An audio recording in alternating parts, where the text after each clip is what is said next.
Pemirsa Intens Investigasi, ada luka sepertinya yang tak terlihat, ada air mata yang mungkin tak terdengar. Ketika seorang Paula Verhoeven, dalam sebuah video viral yang beredar di sosial media, diduga tengah menghadapi kenyataan pahit dalam proses perceraiannya dengan Baim Wong. Ya, dalam video berdurasi singkat itu memperlihatkan ekspresi pilu Paula, yang lantas membuat netizen bertanya-tanya, benarkah itu adalah ekspresi kehilangannya, yang kembali tak mendapatkan hak asuh anak-anaknya? Dalam sidang lanjutan yang sudah diputus baru-baru ini. Lantas, seperti apa isi video yang viral tersebut? Benarkah Paula menangis karena harus merelakan hak asuh Keanu dan Kenzo jatuh di tangan Baim Wong? Apa kata pakar ekspresi mencoba menjelaskan ekspresi dari tangisan Paula?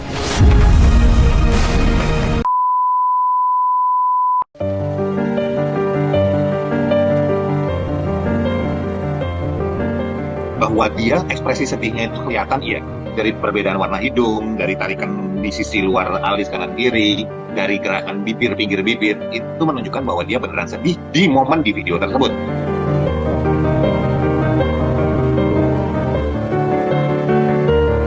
Jadi dua faktor ini jadi satu. Sedihnya beneran? Ya beneran. Apakah itu karena kehilangan hak asuh dapat berita? Kita nggak tahu.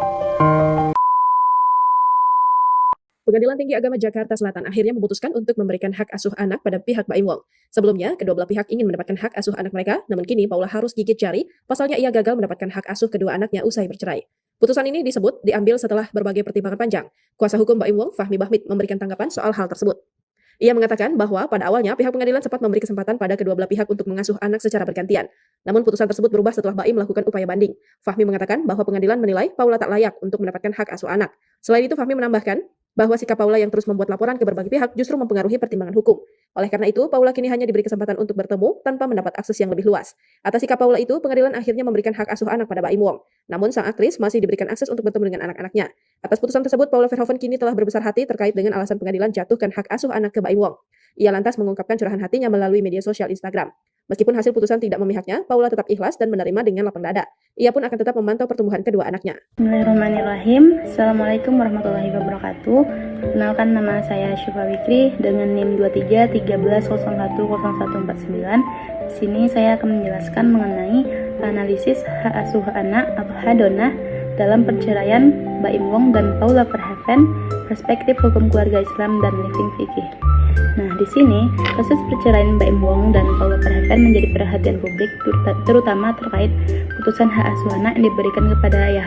Padahal dalam hukum keluarga Islam dikenal prinsip bahwa anak yang belum mumayyiz pada dasarnya berada dalam pengasuhan ibu. Oleh karena itu, kenapa kasus ini menarik dianalisis dari perspektif normatif dan empirisnya.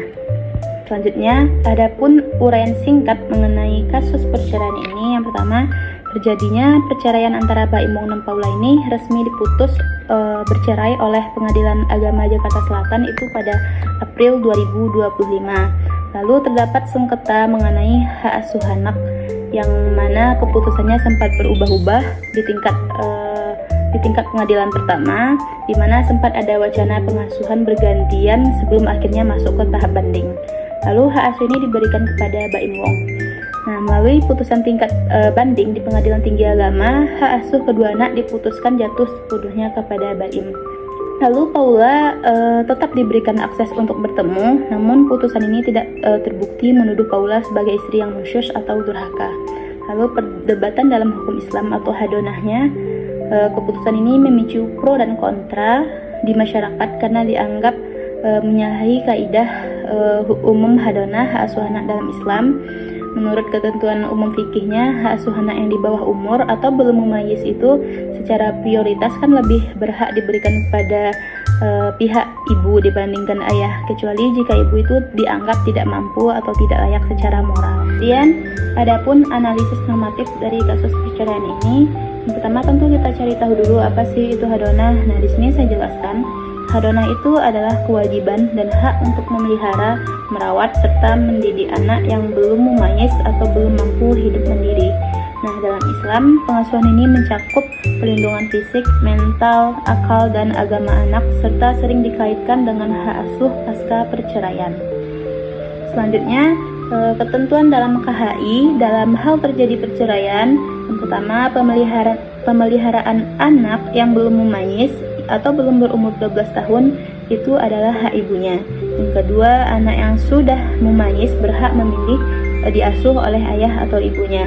Tiga, hikmah pengasuhan oleh ibu itu ibu dianggap memiliki kedekatan emosional yang lebih kuat, lalu anak usia dini masih membutuhkan perhatian dan kasih sayang yang intensif dari seorang ibu dan juga bertujuan untuk menjamin tumbuh kembang anak secara optimal. Nah, untuk pengecualiannya, hak asuh dapat beralih apabila yang pertama, ibu dianggap tidak mampu menjalankan pengasuhan. Kedua, terdapat faktor yang membahayakan kepentingan anak. Dan ketiga, hakim menemukan alasan kuat demi kemaslahatan si anak. Dan selanjutnya, adapun analisis empiris atau living fikihnya, fenomena yang terjadi dalam praktik peradilan modern, hakim tidak hanya berpegang pada teks hukum secara kaku, namun hakim juga mempertimbangkan yang pertama, kondisi psikologis anak, kedua, kemampuan ekonomi orang tua, ketiga, stabilitas lingkungan pengasuhan, keempat, kedekatan anak dengan salah satu pihak, dan kepentingan terbaik bagi anak. Nah, lalu adapun pandangan dari living fikihnya, konsep living fikih itu menunjukkan bahwa hukum Islam hidup dan diterapkan secara realitas sosial. Pada kasus ini, yang pertama, secara normatifnya hak asuh anak yang belum mumayyiz itu cenderung berada pada ibu. Yang kedua, namun secara empirisnya pengadilan dapat memberikan hak asuh kepada ayah apabila dinilai lebih menjamin kemaslahatan untuk anak-anaknya. Nah, selanjutnya adapun menurut pandangan saya mengenai keputusan hak asuh anak yang jatuh kepada ayah ini menunjukkan bahwa pengadilan itu tidak hanya mempertimbangkan aturan normatif dalam KHI, tetapi juga memutuskan dan mengutamakan kepentingan anak, kepentingan terbaik bagi anak-anak mereka, yang mana di sini menunjukkan bahwa hukum keluarga Islam itu tidak hanya berorientasi kepada teks, melainkan juga pada kemaslahatan dan bagaimana masa depan dan kondisi nyata anak itu ke depannya gitu.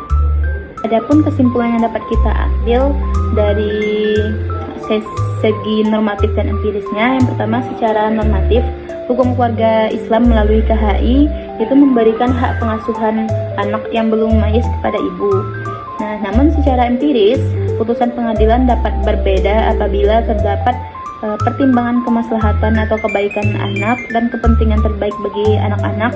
Dalam kasus Baim Wong dan Paula ini menunjukkan bagaimana konsep living fikih itu bekerja dalam praktik peradilan keluarga Islam di Indonesia. Nah, mungkin itu untuk kesimpulan yang dapat kita ambil dari kasus ini.